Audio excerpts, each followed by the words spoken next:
Aku sebenarnya dari kampung itu pengen jadi artis. Aku cepet tanggap, Anya. Nggak mungkin gue jadi aktor terkenal. Dengan muka begini. Mulai dari situ berpikir kuliah. Oke, kalau gue nggak bisa jadi aktor, minimal gue harus masuk komedian.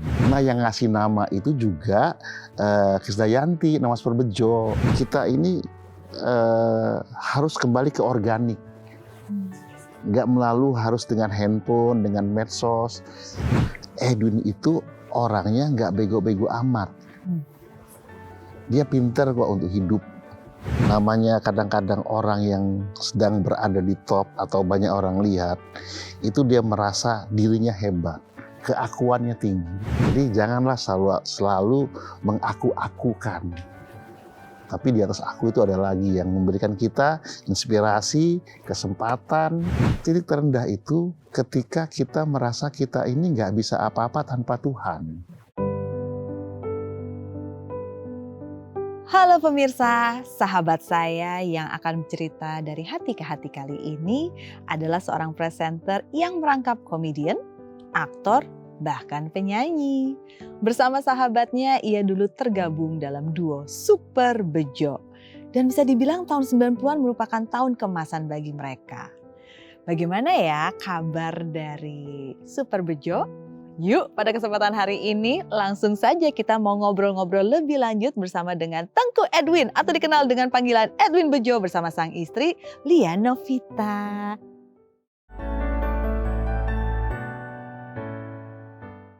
Bang Edwin, Halo, apa kabar? Anya, baik. Saya ini kalau ada intonasi nada yang tidak pernah atau jarang keluar di hati ke hati ini karena Bang Edwin ini seperti tidak hanya sahabat tapi mentor saya. Awal karir saya itu banyak sekali terbantukan dan terbentuk keberanian berada di hadapan masyarakat ramai itu Bang Edwin dan Bang Jody. Itu kalau udah dapat kesempatan nge-MC di pairing atau dipasangkan sama mereka itu antara nervous, panik, tapi seneng karena pasti akan belajar sesuatu yang baru. Boleh ngomong nggak? Boleh. Aku sebentar. Jadi saya ketemu Anya ngomongnya halus sekali. Aku jadi bingung mau ikutinnya. Baiklah kalau begitu, terpaksa saya harus menahan diri juga Anya ya. Karena kamu ngomongnya kan nggak mungkin ya kalau intonasi kamu seperti ini aku terlalu naik. Tapi nggak apa, kita boleh santai dong. Boleh Edwin dong, is santai. Edwin ya. Yes, apalagi betul. bawa istri, jadi mau nggak mau aku agak sedikit jaga jaim lah, jaga image sama istri. Terima kasih Anya, kita bisa hadir dari hati ke hati. Jadi akhirnya tahulah ada hati dan hati ini. Hasilnya yeay. Tapi aku tuh ya salah satu momentum ya kalau ngelihat Bang Edwin sama Mbak Lia itu yang tidak terlupakan sampai detik ini adalah pesta pernikahan dengan konsep pesta rakyat di GBK. Iya. Oh my God. Oh my God. Oh my God. Kemarin, gue boleh sedikit cerita? Iya dong. Ini saya bawa istri. Aku gak pernah cerita nih ke orang lain. Kemarin aku jalan ke GBK sama anak-anakku.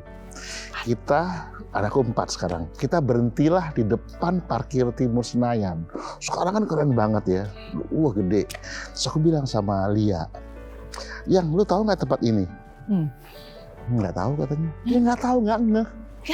Terus nggak ngeh, karena kan dulu kan ada pagar. Dulu kan beda. Iya, sekarang Dulu kan itu ada kan kita parkir. pakai bis tingkat ke situ. Gue berpengalaman bus tingkat, nggak tahu sama anak-anak. Kalian tahu nggak ini? Oh, ini pintu masuk utama Gelora Bung Karno, Pak. Inilah tempat Papa menikah sama mamamu. Hah? Papa nikah di sini? Pesta perkawinannya? Iya. Anakku dia nggak percaya. Oh my God. Dan itu Papa live di TV loh. Dan live-nya Papa bayar. Oh serius? Serius, aku bayar airtime-nya. Mahal. Oh my God. Tapi aku bersyukur karena nggak mungkin aku bisa hadir dan kuat di sana. Rame banget itu kan bener-bener pesta rakyat, konsep pertama kali saya melihat orang pesta bawa UMKM, kalau bahasa anak sekarang gitu kan, ada gerobak sepanjang, benar-benar itu gerobak asli. Jadi, bukan. Aku buat acaranya seperti kayak PRJ lah. Jadi itu namanya konser pernikahan, ada panggung buat konser juga, ada pernikahan juga. Aku tuh kenapa kok begitu yang ya? Iya. Kalau Bang Edwin ini aku mengerti kenapa setuju ya dengan konsep itu. Itu dulu tuh pertanyaan teman-teman semua itu tahun 2000. Pas 2000 kan pas ya. Waktu itu waktu kejadian tuh kita semua banyak yang nonton di TV.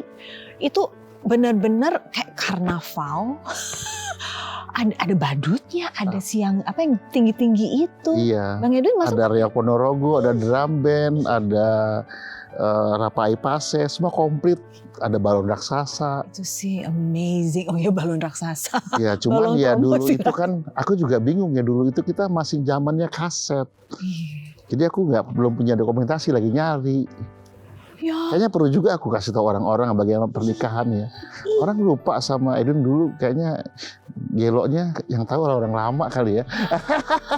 Itu fenomenal loh, fenomenal. Mungkin ditanya ke stasiun TV yang lama, siapa tahu masih ada dokumentasinya. Iya. Karena yang kalau anak sekarang bilang out of the box, oh itu mah way out of the box. Masih ada beberapa adegan yang vivid di memori saya. Tapi itu salah satu memori yang tidak bisa terlupakan, udah sekian puluh tahun. Aduh Bang Edwin, konsep menikahnya terus tiba-tiba. Alhamdulillah udah 25 tahun kita menikah. Ya, luar biasa sih, astaga. Ya sabar juga jadi istri. Seperempat abad sudah ya. Oke, tapi orang masih mempertanyakan, bagi generasi sekarang terutama mungkin yang sempat miss nih ya, Bang Edwin bisa memiliki kreativitas seperti itu. Emang tuh dasarnya dari mana? Eits, jangan salah. Bapak ini penelor banyak orang-orang hebat zaman sekarang yang udah masuk kategori senior. Yang senior itu ditelorkan oleh Bang Edwin. Bang, ngomongin awal karir dulu deh. Megang Prambors ya dulu ya? Ya kan aku kuliah di IKJ. Jadi kuliahnya di IKJ, di seni peran teater. Jadi emang belajar seni panggung lah. Jadi ketika tampil kan ngerti aku harus bagaimana, merespon orang bagaimana, tahu. Terus akhirnya dari Prambors itu, dari IKJ itu, aku memegang 2 tempat sebelum kreatif.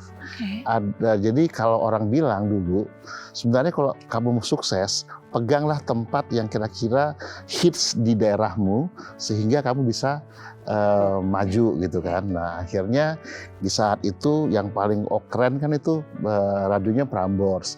Untuk PH-nya itu Broadcast Design Indonesia. BDI. Iya, Richard Muntario, Rizal Mantovani. Yeah. Nah aku itu berdiri 2 kaki itu. Di broadcast-nya aku sama BDI, aku buat program juga. Terus aku di Prambors sebagai kreatif juga. Jadi barengan. Ini berarti tahun berapa? Kalau dapat gambarannya tahun 95 mungkin 94, 95, 97 gitu loh. Antara itu rentangnya. Oke, biar lebih mempermudah lagi nih time frame-nya ya.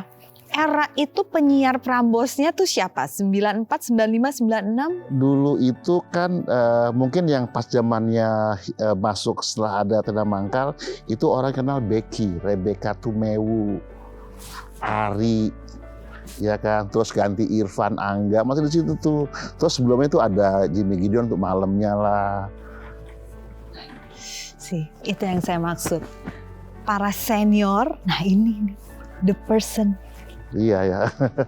Becky Tumewu, Jimmy Gideon di malamnya, Irfan Angga. Iya. Itu eranya frekuensinya masih 102,3. Iya FM. Iya, masih dibendut. Rasi Sonia. Iya benar.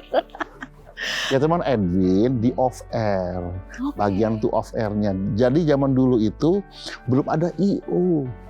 Oh, event organizer? Nggak ada. Oke. Jadi kalau orang buat acara di sesuatu namanya off air.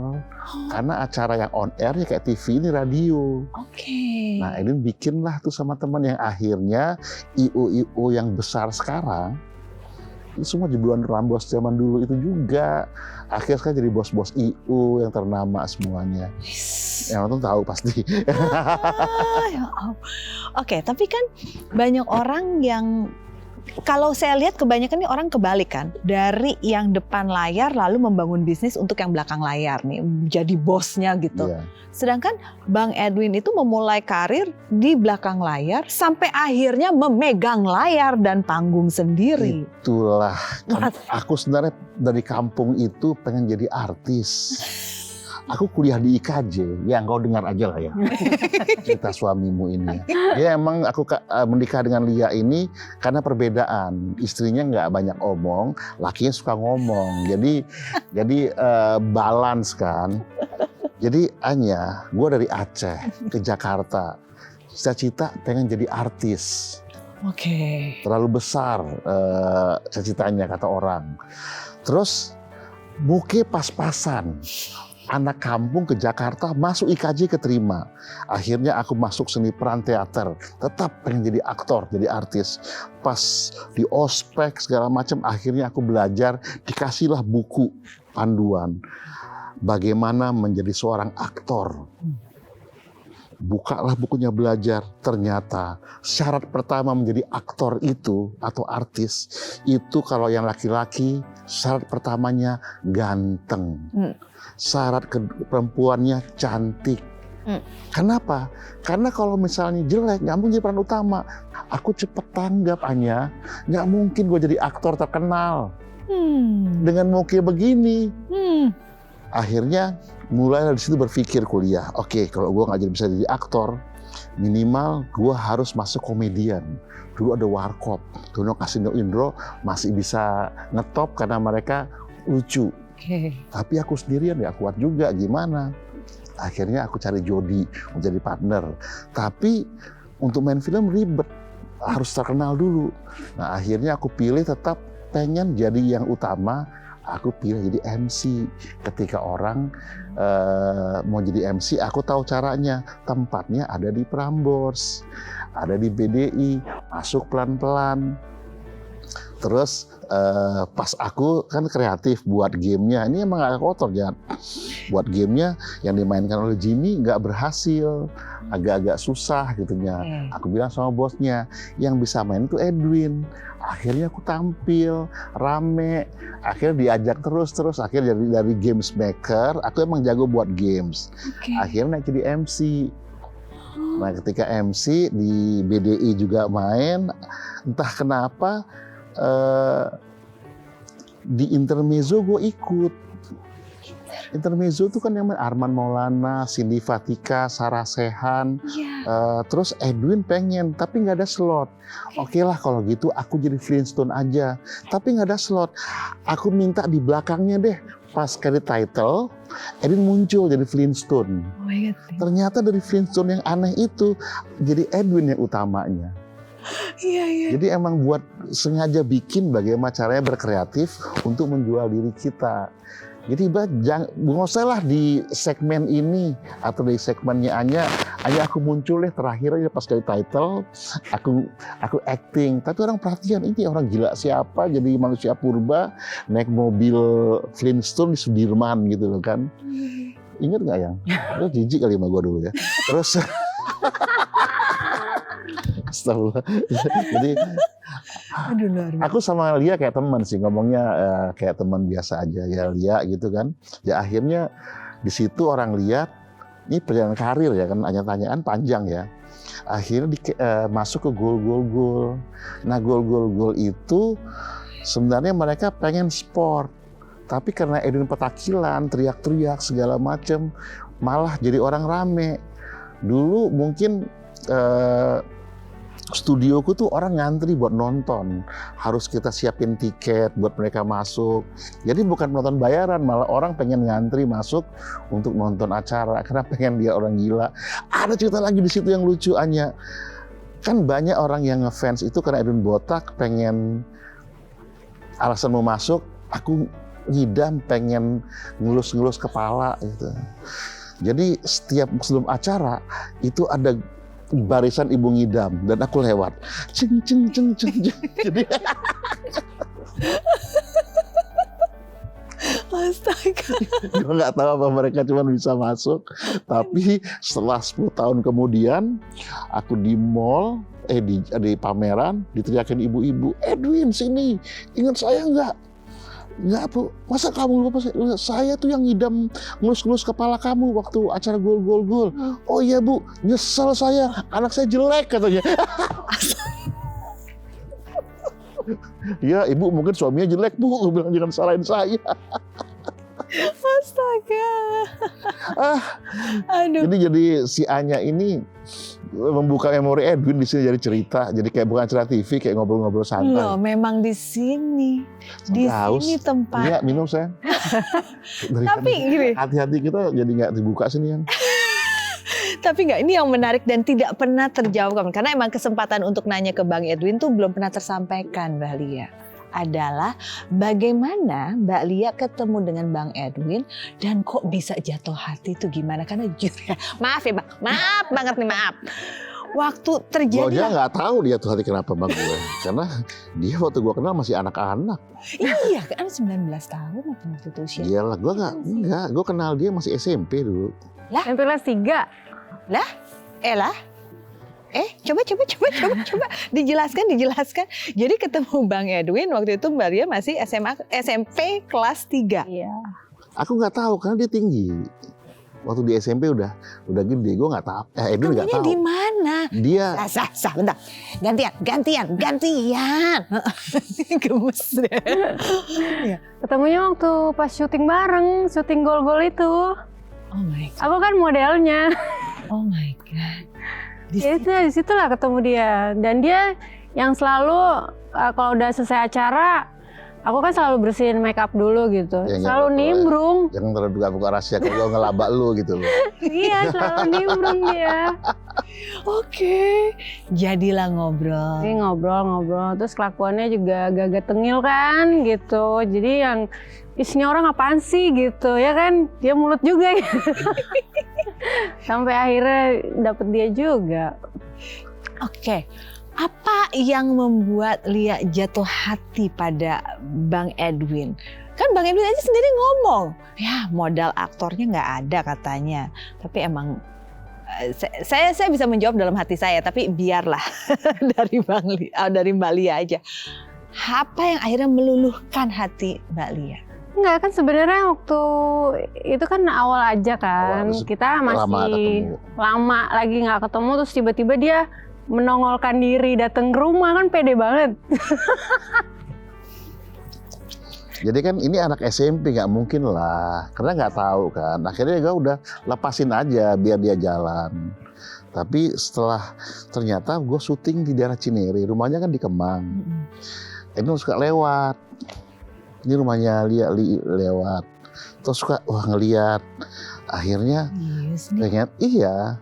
Akhirnya aku mampir aja lah. Serius? Iya, mampir aja ke rumahnya.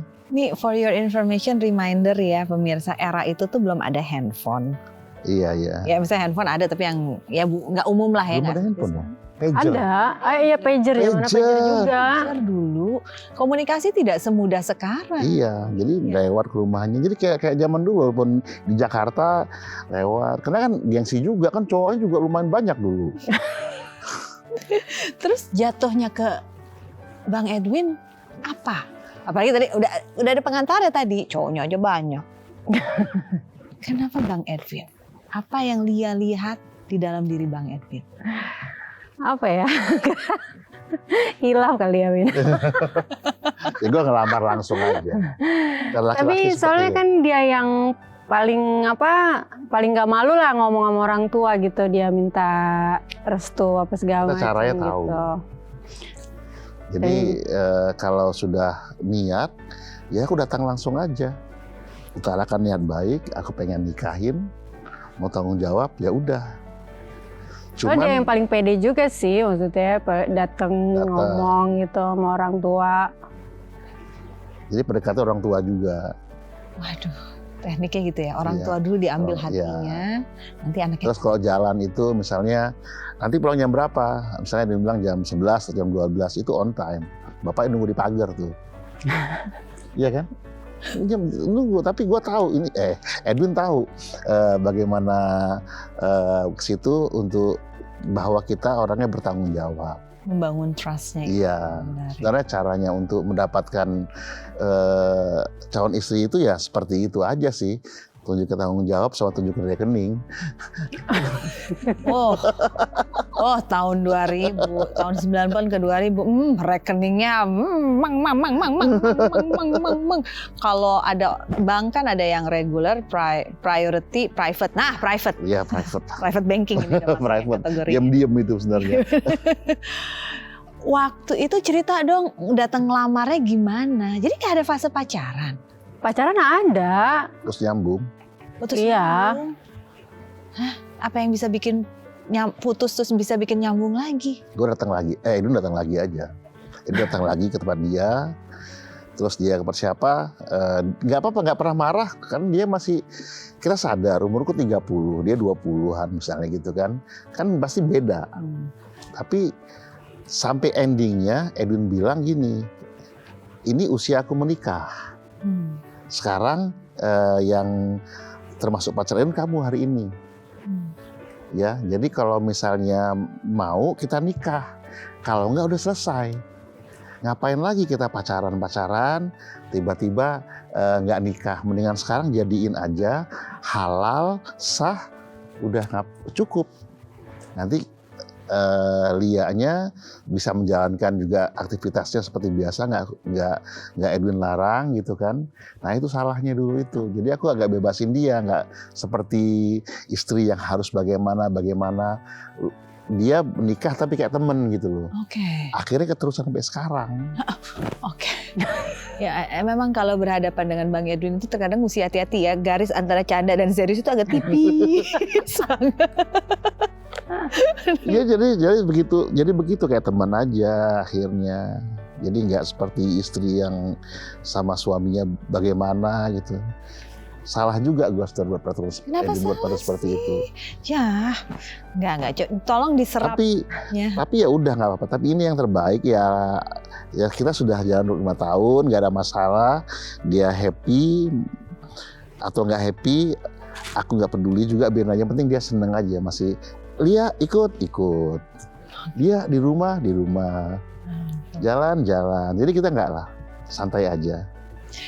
Dari tadi kita bercakap-cakap ya, ada satu yang saya perhatikan dari timeline-nya. Kapankah Edwin bertemu dengan Jody dan membentuk Super Bejo? Ini ada memori di kepala saya nih, video klipnya Super Bejo. Lagunya, nah ini agak-agak lama nih saya mikirnya di lagu. Gue ingin malam ini lu ada di sini. Nah itu lagu Jody sih. Oh gitu. Edwin bukan penyanyi. Yang penyanyi Jody. Oke. Itu gimana sih ketemunya Bang? Jody itu adik kelas Edwin di IKJ. Berarti kan tetap nggak ketemu dong, cuma adik kelas dong. Adik kelas kan satu angkatan, jadi ospeknya. Jody itu dulu rambutnya panjang, gondrong, kayak Indian, warna-warni. Kerjaannya ketawa aja. Main gitar, ketawa. Di saat itu berarti kan aku udah semester yang mikir bagaimana jadi aktor dan penghibur yang lebih baik ini. Harus cari partner. Oke. Jadi Edwin tahu bahwa aku nggak mampu ngelakuin sendiri. Oke. Akhirnya aku coba ngajak Jody, tapi dengan caraku lah, bukan Edwin, ayo jadi ini enggak. Aku deketin dia, bawa ke rumahku, aku tes. Dia sampai panjang prosesnya, sampai dia itu, wah ini pas ini gitu loh. Dapat nih sinerginya. Dapat sinerginya. Terus mulailah Jody, Edwin bawa ke Prambors. Kenalkanlah sama, karena bergaul itu sangat penting. Iya, apalagi zaman dulu. Zaman dulu tuh jadi ya ini dia akhirnya masuk segala macam. Terus cuman Jody itu memang hobinya nyanyi dari zaman dulu. Really? Iya, dia ada band namanya Jack, Jody, Abeng, Cenikosin, band dia. Ya nggak tahu lah band-band gimana gitu kan. Pokoknya band-band daerah Tangerang gitulah gitu. Cuman dia punya kaset. Okay. Ini Win udah kita bawa kemana-mana nggak bisa masuk ini. Ya udah, tapi biarin aja deh. Udah mulai naik, aku bawa itu kaset. Akhirnya mau rekaman Jod. Mau, ya udah sini kasetnya aku tak bawa. Aku bawa ke Bu Acin, Musika. Bu, saya mau rekaman. Ya udah, besok. Berarti ini sesudah terkenalnya Super Bejo Edwin Jodi? Belum. Lah. Bejo itu belum ada. Oke. Masih Edwin muncul di gol-gol gitu loh segala itu macam. tuh. Pokoknya dipikir Edwin yang punya band. Oke. Nah, Jodi masih di hari-hari mau lah gitu loh. Oke. Udah akhirnya suruh rekaman sama Anang. Anang tuh masih pacaran sama Krisdayanti. Oh my God. Jadi kita ketemu. Nah yang ngasih nama itu juga Krisdayanti, nama Super Bejo. Masa? Iya. Jadi kan kan Bejo tuh namanya Ejo, Edwin Jodi. Kata Krisdayanti, udah Bejo aja. Dia kan Jawa banget tuh sama Anang gitu. Ya kan? Iya benar. Makanya Bejo aja. Bejo itu bahasa Jawanya untung. Oh Super Bejo. Si Krisdayanti sadar nggak sadar dia asal ngomong tapi kita praktekin. Nah di studionya Anang lah, studio hijau itu kita rekaman. Dia sebagai show directornya, musik directornya. Oh wow. Jadi pas jadi diserahin, loh suara Edwinnya mana? Bu, saya nggak bisa nyanyi. Loh kamu harus ada. Oke, masuk lagi rekaman. Akhirnya kalau orang dengar kaset Super Bejo, itu ada ya setiap lagu, ye, ore, oke, ya. Sama ngoceh. Itulah akhirnya warna Super Bejo seperti itu. Setiap lagu dikomenin, diteriakin segala macam sama Edwin. Jadi kayak Benyamin jadinya, lagu plus ngomong. Karena mungkin ditunjuk sama yang di atas, seperti inilah kemasan kalian. Kalau Jodi mau penyanyi rocker bagus-bagus pun nggak laku. Tapi karena ada Edwinnya masuk, karena ngebantuin juga, akhirnya beda Super Bejo itu. Jujur, aku tuh kehilangan loh energi. Banyak sesudah eranya Edwin Jodi ya, yang energik juga gitu ya. Tapi konsepnya tuh agak gini, Bang Edwin itu ya pemirsa, walaupun terlihat kayaknya semrawutan, enggak loh. Semua itu terkonsep. Dia tahu sebuah acara harus menggiring masyarakat yang ratusan, kadang-kadang sampai dengan ribuan. Bagaimana menggiring nih dari sini, emosinya mereka dibawain kemana. Kelihatan mereka udah arah kemana, masukin kapan gamesnya apa. Kadang saat I.O masih belum tahu harus ngapain, Bang Edwin udah tahu saya harus ngapain masa saya. Rindu. Kan aku sekolah. Ada belajar psikologi masa, ada bagaimana mengalihkan pemikiran mereka, kapan mereka harus istirahat, kapan mereka harus bangkit lagi. Jadi sering dipakai di acara konser karena dulu kalau misalnya konsernya Slank atau apa segala macam, penonton yang ribuan itu, aku sama Jodi bisa buat mereka duduk semuanya. Tapi ceritain kenapa kalian harus duduk, aku kasih tahu. Akhirnya mereka nurut, oh iya juga ya. Dan jadilah be a part dari penonton itu. Jadi gitu. Itu kan power yang luar biasa. Iya. Ability. Dulu, tapi sekarang nggak pernah lagi. Udah lupa. Nggak, aku dilupakan kayaknya. Bang Edwinnya sih. Kapan terakhir kali Edwin Jodi tampil bersama? Masih ingat nggak? Udah lama ya. Semalam aku telepon Jodi, Win, aku itu udah 7 tahun ngumpet, mungkin 8 tahun, mungkin 9 tahun. Ayo Jod, kita muncul lagi yuk, aku bilang gitu. Tapi ini dari Jodi. Kalau Edwin memang sudah siap aja. Jadi kalau Jodi mau, aku bikin konsepnya, kita jalan. Kalau Jodi nggak mau, ya udah aku begini aja. Kenapa Edwin tidak jalan sendiri? Jadi kalau kita bisa tidak menyakiti hati orang, kenapa nggak kita lakuin? Kan itu aja intinya. Jadi aku nggak mau buat temanku sakit. Dia mungkin punya prinsip, ya udahlah, begini ya aku ikutin aja. Kalau itu baik buat dia dan Edwin, ya udah jalanin. Sambil dia mencari, namanya proses. Tapi di antara proses itu, Edwin coba untuk diskusi lagi. ya mungkin nanti mau gitu loh. Karena namanya bekerja kita ini halal, bahkan kita bisa menyenangkan orang. Mungkin porsinya kita tahan sedikit, mungkin dulu suka ngomongnya agak jorok-jorok gitu ya. Jangan lagi. Ngomongnya yang baik, tapi senang gitu loh. Dulu kan waktu muda, dulu kan masih nggak ada sensor ya kayak sekarang. Oh, beda sekali. Dulu itu bebas sekali kita mau ngapain, nggak ada sensornya. Bahkan perempuan-perempuan juga kalau acara dangdut itu seronok ya semuanya. Emang boleh. Nah kita ikut zamannya Jod, dan juga kalau bisa kita menginspirasi orang untuk yang baik. Kenapa tidak? Banyak caranya kok. Ya. Semoga dia mau untuk keluar lagi, ya kan? Dirindukan loh, Bang Jody, masih dirindukan. Tapi nggak tahu sih, aku nggak tahu Jody mau apa enggak. Tapi mau sih. Tapi minggu depan aku ketemu dia. Mudah-mudahan ya. Sekali aja deh, a bit of reunion sekaligus mengingat.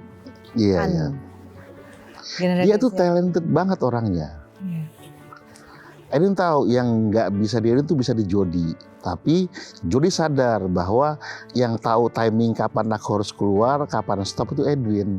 Jadi dia ngapain aku stop, tarik dulu ke yang lain, ulur lagi, lempar lagi. Jadi memang Edwin yang selalu, kalau Jody bilang Edwin itu Mr. Rundown. Dia yang tahu kapan harus gua bercanda, ke siapa bercandanya. Nah itu. Dynamic duo. Dynamic duo, iya ingat aku itu. Tapi Anya juga dulu banyak kok kita main acara bareng dulu. Iya. Makanya saya bilang Bang Edwin ini adalah mentor saya.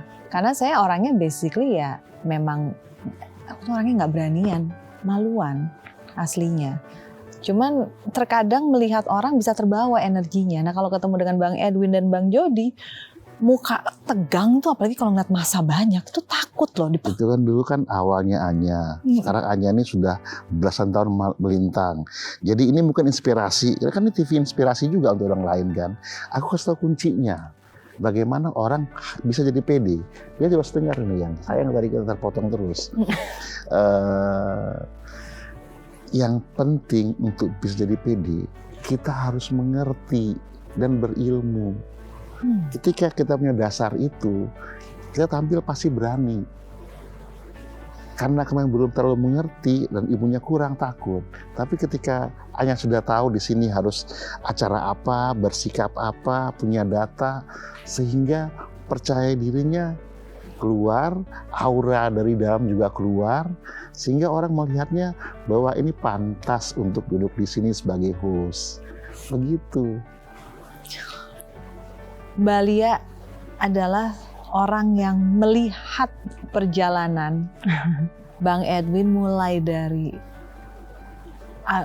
bukan dari awal tapi ketemu tuh dari masa jayanya yang berlangsung tahunan sampai akhirnya menjadi orang yang lebih kalem dan bijaksana seperti kalau bijaksana itu dari dulu, cuman kemasannya lebih kalem dan bijaksana seperti ini. Perubahan apa dalam 25 tahun pernikahan ini yang Mbak Lia rasakan, baik itu dari segi peningkatan atau justru ya sebenarnya saya masih merindukan Edwin yang seperti ini. 25 tahun bersama dalam mahligai rumah tangga bersama Edwin Super Bejo ini. Aku takut loh, deg-degan loh. Tapi sudahlah. Aku juga pengen dengar di hati ke hati ini.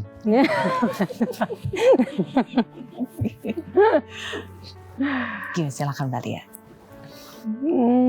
Ya dengan 25 tahunnya dari awal sampai sekarang berubah lah gitu. Kan juga dalam menjalani hidup ada prosesnya.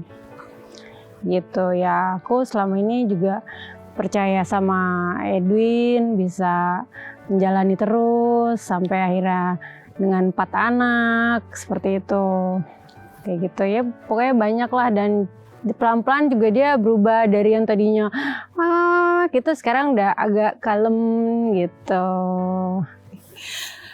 Edwin sebagai seorang ayah di rumah, 4 anak, siapa aja namanya?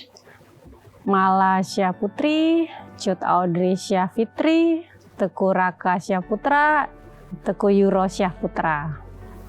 Edwin sebagai sosok seorang ayah seperti apa sih?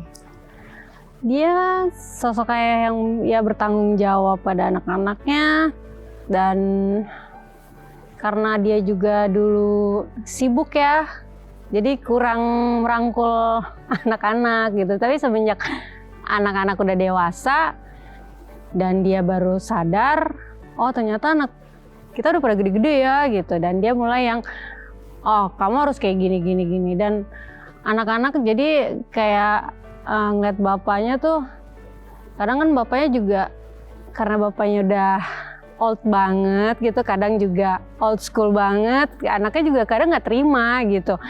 Kok papa kayak gitu sih gitu, maksudnya kan dia pasti beda ya. Aku juga sama dia juga beda 10 tahun, dan memang anak-anaknya juga kadang nggak sepemikiran gitu. Jadi anak-anak lebih ke mamanya. Kalau papanya aku cuman ya dengerin papa apa yang dia katakan gitu. Itu bagus buat kamu ke depannya nanti. Saya bilang gitu aja. Jadi anak sekarang ini selalu menganggap orang tuanya old school. Iya. Jadi Lia ini yang jadi perantara. Jadi ya ini mungkin kalau ngomong sama kayak Anya segala macam nyambung. Kalau aku tetap apapun saya bilang sama Lia, Edwin tetap akan berikan mereka norma-norma yang zaman dulu kita pegang. Sekarang mereka nggak terima nggak apa-apa. Ya minta maaf dulu karena Edwin sibuk. Mungkin tahunan kita ketemu sebentar gitu karena syuting terus, MC terus. Ya kayak Lia bilang ya sekarang ini, kok anak gue udah gede nih ya. Nah akhirnya sekarang emang mencoba untuk pendekatan. Tapi pendekatan Edwin nggak ngasih kebebasan terlalu gue asik, Edwin bapak asik gitu, enggak. Tetap memberikan bahwa kita ini harus kembali ke organik, nggak melalui harus dengan handphone, dengan medsos, cara bergaul orang organik karena nggak terima mereka. Tapi Edwin ajarkan terus, karena itu penting bahwa sesuatu yang organik itu akan bertahan lama. Mungkin sih selisih dari kemarin masalah itu aja, cara jalan pikiran saya sama anak nggak nyambung.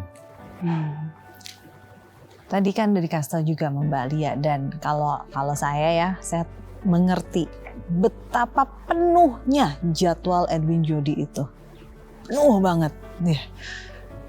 Sampai dulu ada istilah misalnya orang mengejar uang, nih uang mengejar Edwin Jody ya. Bisa beberapa acara tuh ditunda, diubah tanggalnya karena bilang MC-nya kalau bukan Edwin sama Jody enggak deh. Itu saya sering sekali mendengar momen-momen itu. Padahal orang kadang-kadang berpikir MC kan bukan yang inti dari sebuah acara kalau misalnya ada acara musik atau apa, tapi karena penyelenggara percaya kalau ini Edwin dan Jody aman mau acara seperti apapun, dan mereka merasa itu diperlukan kesuksesan dan keamanan hasil dari awal sampai akhir. Dan Mbak Lia tadi ngomong sibuk sekali Edwin. Kalau Bang Edwin bisa mengulang kembali, berada di masa-masa yang sempat terlewatkan bersama anak-anak, ingin kembali ke momentum mana? Kemarin saya coba liburan nih 2 minggu. Ya asik sih, mereka di mobil cerita, mengeluh, emang kadang-kadang nggak nyambung. Di sini saya bilang, tuh kan nggak nyambung kamu kan, hubungan mereka, karena anak sekarang seperti ini. Dan Lia lihat Edwin masih bergaulnya sama orang old school juga gitu loh. Jadi nggak pernah mau ngikutin zaman yang sekarang ini yang berubah. Dia bilang kalau kamu nggak mau ikut perkembangan berubah, hidup juga nggak berubah katanya. Jadi ini tuh masih bergaul tuh masih senang sama orang lama gitu.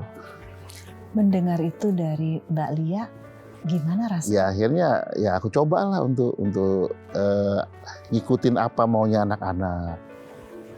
Ya kadang-kadang nggak nyambung sih, tapi anak-anak tuh butuh jalan ke mall, harus beli barang ini, nggak penting. Tapi dia bilang mungkin dia yang banyak komunikasi. Tapi anak-anak sama Edwin tuh baik. Mereka mau tetap datang ngobrol, tapi nggak pernah lama. Ya kenapa sih anak-anak jarang banget mau ngobrol diskusi, nggak nyambung ya, katanya ngobrol sama kamu nggak nyambung katanya. Mereka ngomongnya ini, nanggapannya ini. Nah ini nih mungkin solusinya bagaimana nih biar orang tua kayak kita ini bisa nyambung sama anak-anak sekarang. Karena aku masih kelas 2 SMP juga, masih 12 tahun. Yang kecil. Yang lainnya masih bergaul. Kadang ya banyak sih, tapi ya itulah belajarnya. Tapi sebenarnya anakku nggak pernah bilang papanya kolot sih. Paling mereka sudah ketawa di belakang kalau misalnya Edwin ngomong apa yang nggak nyambung, mereka semua bertiga kik, papa nggak jelas katanya. Iya kan? Tapi di hatinya Bang Edwin menyadari hal ini, apa rasanya? Itulah ada istri. Kita kan nggak bisa sendiri. Jadi aku selalu komunikasi sama Lia. Ya nggak ada apa ini anak-anak. Jadi ya udah.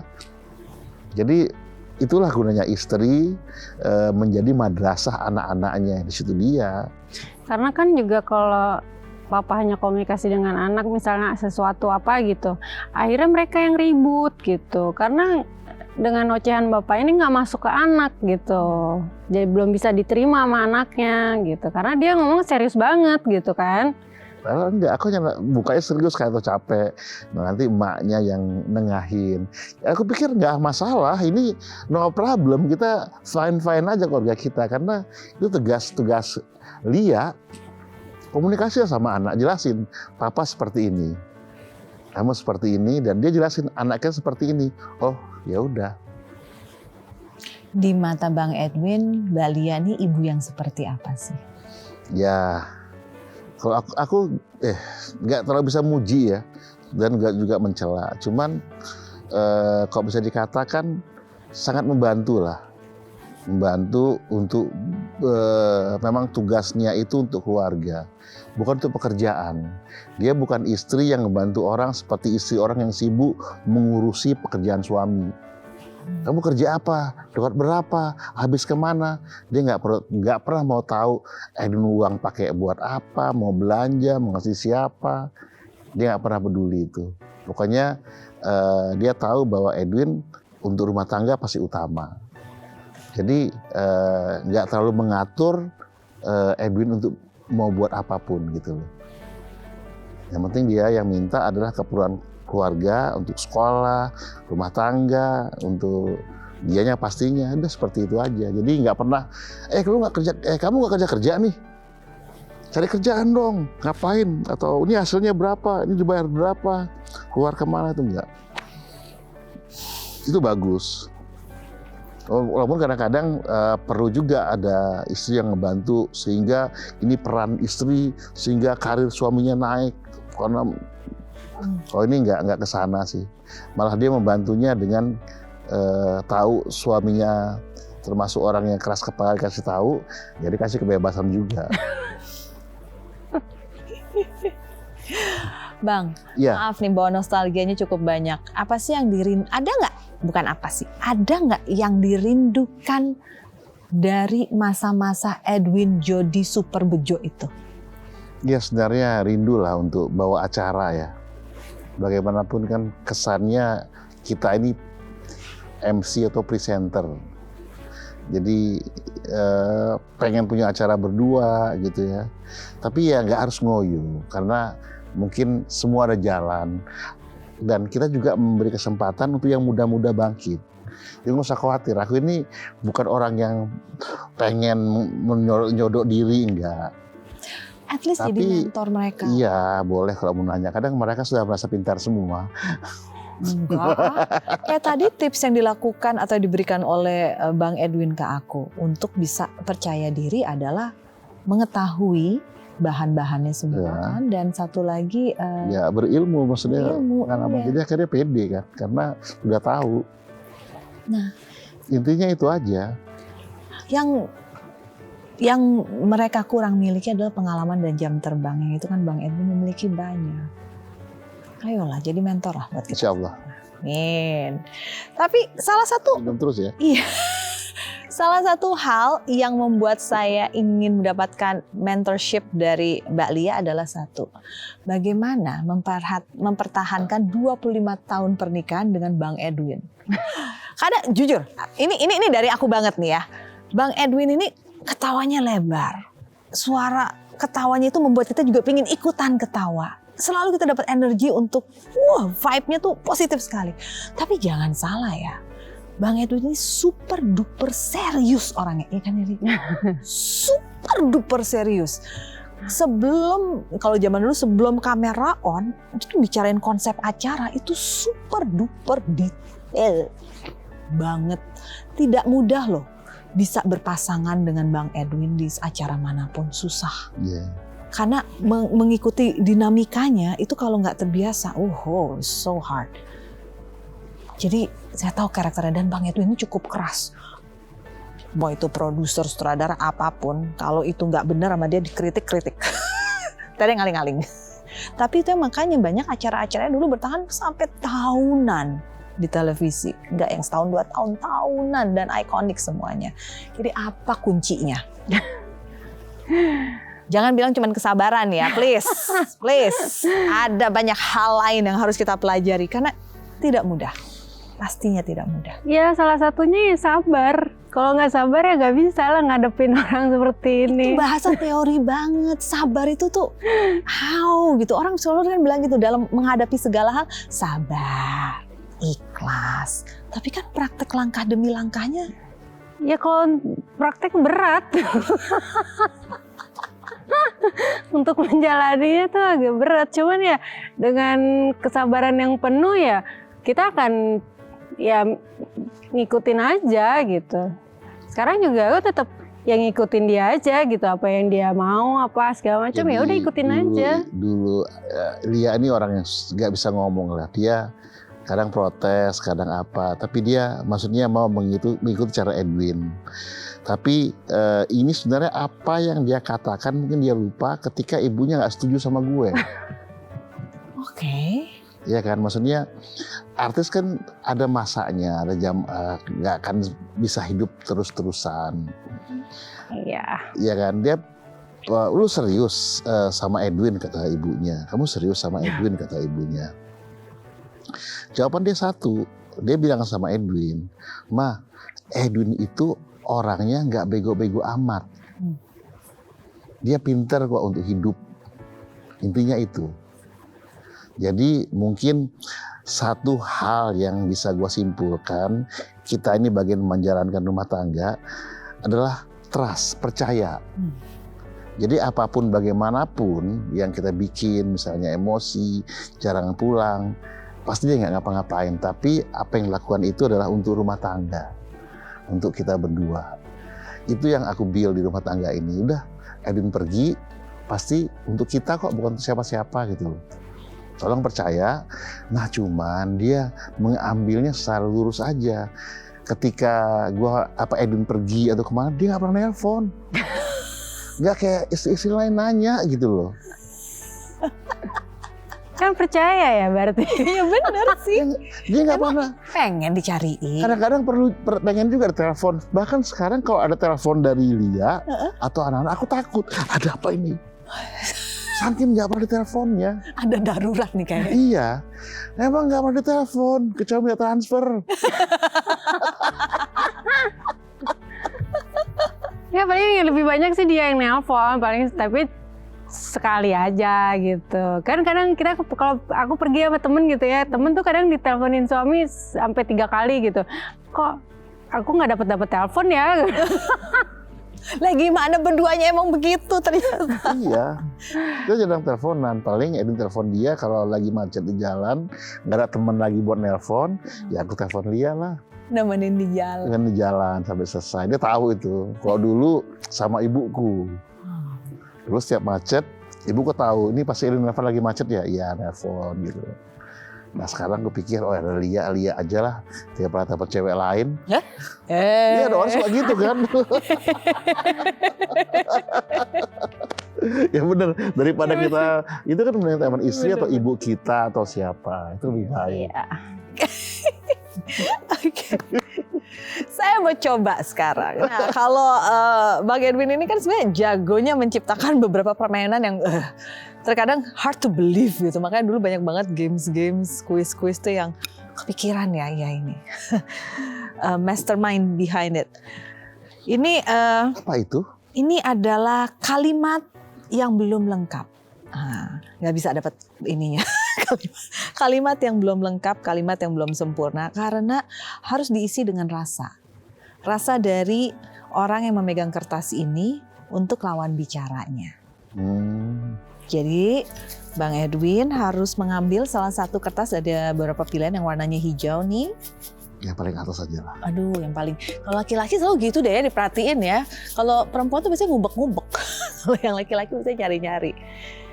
Nah, nanti nih gantian. Ini aku baca Untuk istriku yang melengkapi. No, Hah? Bang Edwin membaca dan langsung melengkapi dengan rasa yang Oh.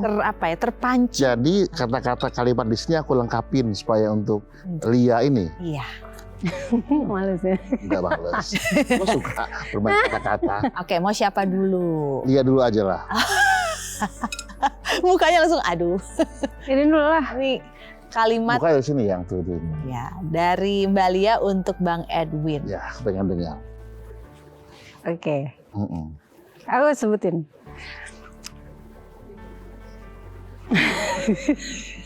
Jangan ketawa lah ya. Ini tonton nasional. Maaf jika selama ini aku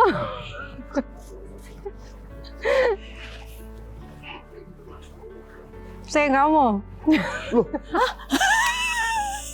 Oh, maaf kok sayang Edwin. Maaf jika selama ini aku Eh, pendiam.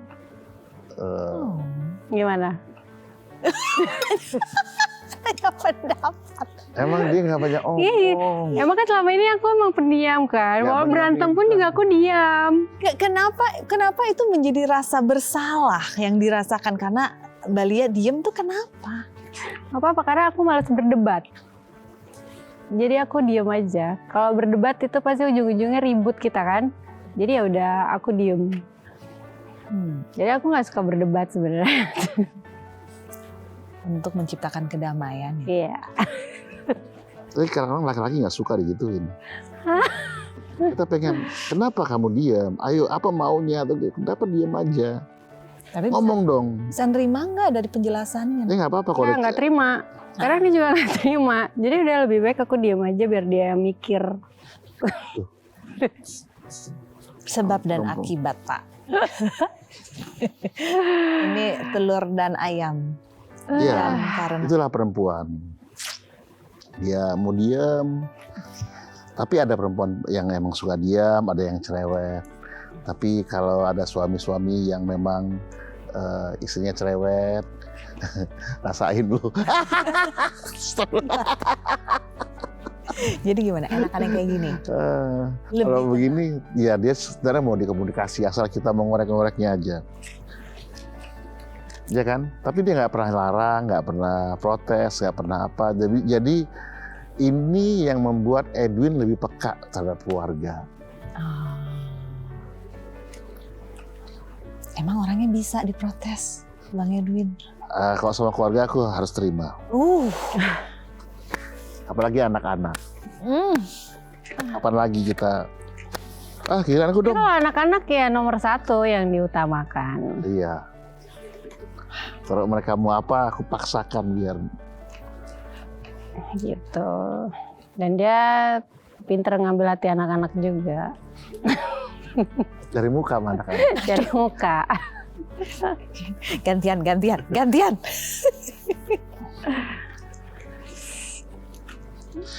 Sama ya? Beda. Terima kasih karena kamu selama ini masih mau Terima kasih karena kamu selama ini main sama aku terus. Ya. Kalau nggak sama aku terus nggak bisa terima kasih. Terima kasih karena selama ini kamu masih bersamaku. Bersyukur karena bisa nerima Edwin, bisa sabar, nggak protes. ya kan? Mungkin kalau misalnya terjadi lain sama orang lain, aku nggak tahu bagaimana terjadinya. Tapi dia ternyata setiap lagi Edwin suntuk, yang jalan beli bubur di mana dia terima, makan bakmi, nggak pernah nanya di mana, tempatnya di mana, yang harga berapa, nggak ada. Kok datang, duduk, makan, pulang. Pergi ke sini, mau keluar kota, kemana kita, ngapain kita, nggak ada. Dia ikut terus. Dan ternyata istri itu senang diajak suami. Baru tahu ya Pak. Iya. Jadi kalau diajak, dia happy. Tapi dia nggak pernah menawarin diri, aku ikut dong, nggak pernah. Tapi setiap Edwin ajak dia, kayaknya dia seneng banget gitu. Duduk di mobil santai, mau jam berapa pulang, mau Edwin ngobrol dulu sama orang, dia santai aja. Nggak berani ngomong, takut ditolak. Iya, jadi sebenarnya kelebihan dia itu orangnya. Dia di samping Edwin terus, ada mau nerima, nggak banyak protes, mau kemana aja dia ikut, mau makan apa aja dia oke, nggak pernah protes. Gitu. Terima kasihnya ke situ dong, lihatnya. Iya, terima kasih ya. Dulu juga Edwin pernah sulit gitu kan, karena salah menjalankan hidup, dia juga santai. Edwin bilang sama dia, ya namanya manusia itu pasti ngalamin semuanya, santai aja. Kalau kita berusaha dan berdoa, semua pasti dikasih. Kalau misalnya nggak dikasih ke kita, pasti nanti insya Allah dikasih keturunan kita nanti, untuk yang setelah kita. Wah. Percaya itu aja. Jadi santai yang gitu, nggak usah takut sama hidup. Kita buat baik, kita berusaha, pasti ada jawabannya. Hard to believe kalimat itu bisa keluar dari mulut Bang Edwin. Orang yang, maaf koreksi aku Bang kalau salah, image aku yang dulu, control freak, precision, Iya. itu selalu precision everything. Dan suddenly bisa masuk ke tahap, ya udah, kalau tidak sesuai detailnya pun belajar untuk bisa melihat. Iya, mungkin sebelum ini kan segmen terakhir, Edwin mengakhiri. Namanya kadang-kadang orang yang sedang berada di top atau banyak orang lihat, itu dia merasa dirinya hebat, keakuannya tinggi. Itu semua seniman rata-rata seperti itu. Ada saat lukisan dia atau karya dia dihargain orang, dia merasa bahwa semua itu adalah ciptaan dia. Yang sebenarnya bukan dia, tapi nya yang di atas. Jangan lupa. Jadi itu aja. Jadi janganlah selalu mengaku-akukan. Tapi di atas aku itu ada lagi yang memberikan kita inspirasi, kesempatan, dan dibukakan mata orang untuk kita. Itu kan ada yang mengatur semua. Nah, disitulah Edwin harus tahu bahwa ternyata bukan karena keakuanku, bukan karena hebatku, tapi karena ada yang memberikan, mendorong kita untuk itu gitu. Kalau nggak ada Tuhan di atas, kita nggak bisa ngapa-ngapain. What happened Bang Edwin? Iya, memang itu yang terjadi. Iya. What happened di perjalanan hidup Bang Edwin? Iya, jadi ya aku nggak apa ya. Keluarga juga seperti ini, dia jadi seperti dulu model, banget masih rambutnya merah-merah kayak Anya gitu, pakai celana pendek gitu kan. Aku nggak pernah minta dia untuk pakai hijab, nutup serapih ini, nggak pernah nggak bilang minta dia, nggak pernah. Cuman aku berdoa supaya dia dikasih hatinya untuk seperti ini, berdoa terus. Dan tiba-tiba dia pakai hijabnya ini, lagi coba-coba, kan sekarang banyak nih, coba lucu kali ya pakai hijab ini, makan, nggak Edwin tanya juga, lu kenapa pakai jilbab? Enggak, makan biasa. Terus besok Enggak juga, enggak nanya juga. Saking suka gengsian, aku cek IG-nya. Ya ternyata dia hapus yang nggak pakai hijabnya semua sama dia. Oh berarti serius. Ya berarti doa aku diterima.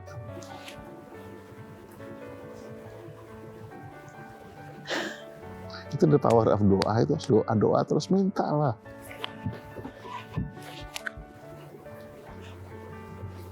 Kalau boleh bercerita, titik terendah yang pernah dilalui oleh Bang Edwin itu momentum kapan? Apanya? Titik terendah. The lowest point in your life. Bingung ya.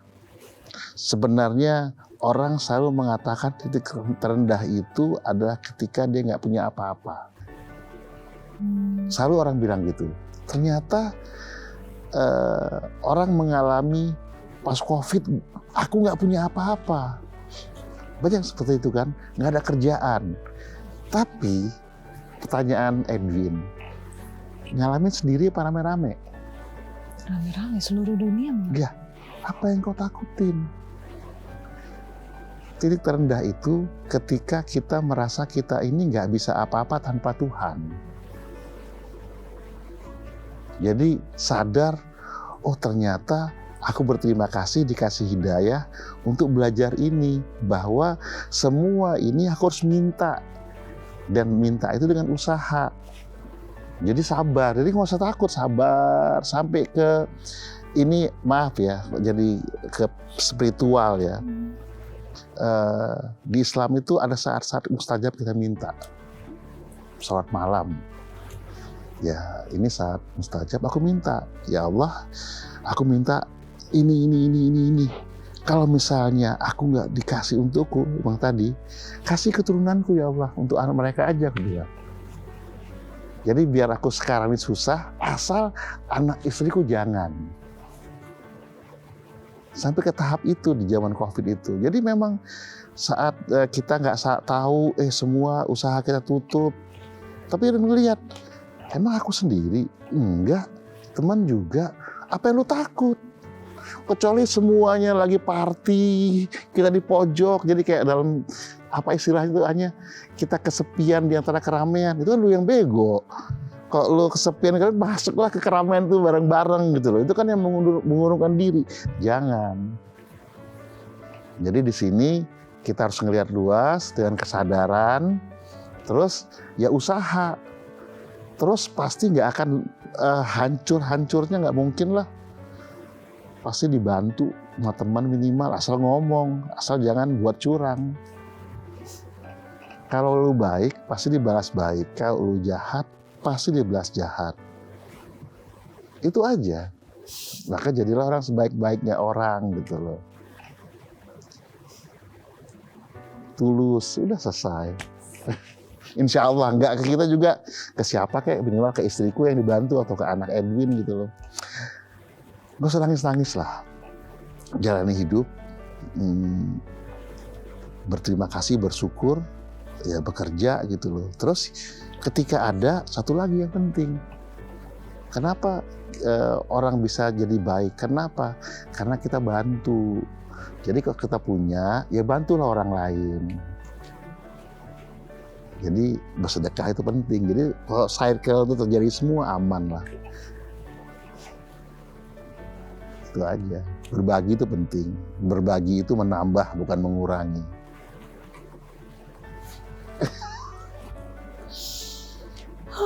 Kelamaan nggak ketemu ya. Jadi haus. Saya membayangkan ada satu hal yang bisa dilakukan oleh Bang Edwin. Bener ya, jadi mentor deh. Mungkin bagi beberapa pemirsa ingat lah ya kalau ada acara kayak dangdutan, konser, slang, paling sering tuh penontonnya tuh bisa melempar-lempar ke panggung apapun, sendal jepit, botol minuman, apa, ya kata orang rusuh gitu. Bang Edwin dan Jody pada saat itu bisa membuat crowd penonton yang seperti itu tuh untuk menunggu sampai saat yang mereka nantikan itu tiba. Bandnya tiba kayak apa, diisi tetap seru, tetap bisa ikut serta. Belum ada loh yang kayak gitu. Karena MC sekarang dia jadi artis, penonton. Kalau dulu kan aku bilang, jadilah bagian mereka. Kalian capek, aku capek. Kan kepanasan, saya juga kepanasan. Kan kita lagi nunggu band A, sama-sama tunggu yuk. Ada triknya nih biar aku ceritain. Jadi nge-MC-nya itu bukan pesen enggak, cerita, story. Jadi mentor deh, itu bisa berapa mata kuliah? Bener deh. Yalah. Kalau menunggu Bang Jody untuk bergabungnya masih belum, ya berbagilah. Karena ilmu yang dimiliki oleh Bang Edwin dan Bang Jody juga adalah ilmu yang luar biasa berharga. Yang saya belum bisa ketemu generasi selanjutnya with your ability. Thank you ya. Oke. Terima kasih juga.